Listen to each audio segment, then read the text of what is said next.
একটি কবিতা বলে শোনাবো। কবিতার নাম বাংলা টাংলা। অপূর্ব দত্ত। অ্যানুয়ালের রেজাল্ট হাতে বাড়ি ফিরল ছেলে। মা বলল, কোন পেপারে কত নম্বর পেলে? হিস্ট্রিতে মম 84, ম্যাথসে 90। মা বলল, fantastic, just like a hero. সায়েন্সে dad not so fair, only 69। ইংলিশে 92, অল টুগেদার ফাইন। জিওগ্রাফির পেপারে তো 100-এ 100, ডুবিয়ে দিল বেঙ্গলিটা, ভেরি পুয়ার গ্রেড। ছেলের মাথায় হাত রেখে মা ঠোঁট বেঁকিয়ে বলে, নেভার মাইন্ড, বেঙ্গলিটা না শিখলেও চলে।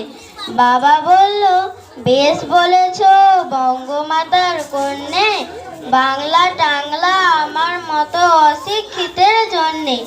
বিদ্যাসাগর, রবীন্দ্রনাথ, নেহাত ছিলেন বোকা, না হলে কেউ শখ করে হয় বাংলা বইয়ের পোকা। মা বলল, চুপ করো তো, ওর ফল্টটা কিসে? স্কুলে কেন বেঙ্গলিটা পড়ায় না ইংলিশে? নমস্কার।